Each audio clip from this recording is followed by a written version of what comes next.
খাগড়াছড়িতে এক স্কুল ছাত্রীকে অপহরণের পর ধর্ষণ করা হয়েছে এমন খবরে ইউপিডিএফ এর বেপরোয়ামূলক কর্মকাণ্ড, সন্ত্রাসী কার্যকলাপ এবং সেখানকার নিরাপত্তা বাহিনীর উপর হামলা চালানোর ঘটনায় আবার প্রশ্ন উঠেছে এই ঘটনার প্রকৃত বিচার নিয়ে।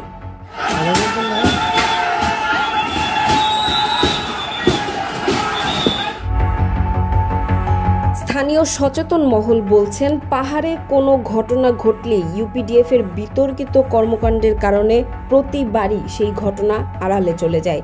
রাজনৈতিকভাবে প্রতিটি ঘটনাকে তাদের রূপ দানের চেষ্টা এবং সব ঘটনায় বাঙালিদের ওপর দোষ চাপানোর মনোভাবের কারণে এসব ঘটনা মানুষের সহানুভূতি থেকে এক পর্যায়ে ক্ষোভে পরিণত হয়। গত 23 সেপ্টেম্বর রাতে খাগড়াছড়ি জেলা শহরের সিঙ্গিনালা এলাকায় ৮ম শ্রেণী পড়ুয়া এক মারমা কিশোরীকে অপহরণের পর সংঘবদ্ধ ধর্ষণের খবর ছড়িয়ে পড়ে শহরে। মেডিকেল রিপোর্টে মেয়েটির ধর্ষণের আলামতের বিষয়ে এখনও সুস্পষ্টভাবে কিছুই জানা যায়নি। খোঁজ নিয়ে জানা গেছে, এই ঘটনার প্রতিবাদ জানিয়ে পাহাড়ি বাঙালি সব শ্রেণীর মানুষ অপরাধীদের ধরতে আলটিমেটাম দেন স্থানীয় প্রশাসনকে। পরে ঘটনার পরপরই পুলিশ একজনকে গ্রেফতার করেন এবং বাকিদের ধরতে অভিযান অব্যাহত রাখেন।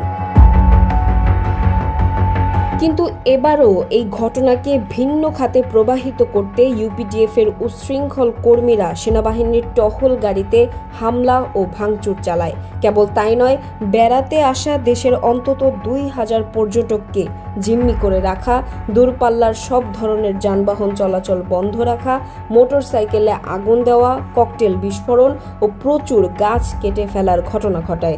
তাদের এমন কর্মসূচিতে চরম দুর্ভোগে পড়েন স্থানীয় বাসিন্দারা জানান, সাম্প্রতিক সময়ে পাহাড়ে ঘটে যাওয়া একাধিক ঘটনায় বারবারই উঠে এসেছে ইউপিডিএফ ও জেএসএস এর বেপরোয়া সদস্যদের নাম। ইতোমধ্যে খাগড়াছড়িতে ইন্টারনেট সংযোগ কেটে দেওয়ার নেপথ্যে বেরিয়ে এসেছে মোবাইল অপারেটরদের কাছে 4,80,00,000 টাকা চাঁদা দাবির ঘটনা।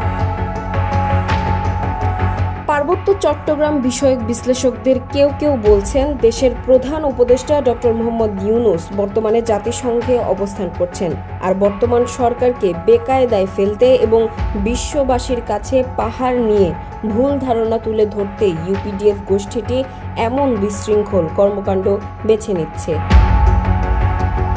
পাহাড়ে বসবাসরত বাসিন্দাদের অভিমত, এখানকার আঞ্চলিক দলগুলো মানুষের দুঃখ দুর্দশা লাঘবের চেয়ে রাজনীতি করতেই বেশি পছন্দ করেন, আর তাদের এমন টার্গেটের কারণেই বাংলাদেশের একজন সচেতন নাগরিক হিসেবে অতীতে যেমন সব ধরনের বিচার প্রাপ্যতা থেকে বঞ্চিত হয়েছেন পাহাড়িরা, তেমনি এখনও আঞ্চলিক দলগুলোর রোষানল থেকে মুক্তি মিলছে না এখানকার শান্তিকামী মানুষদের।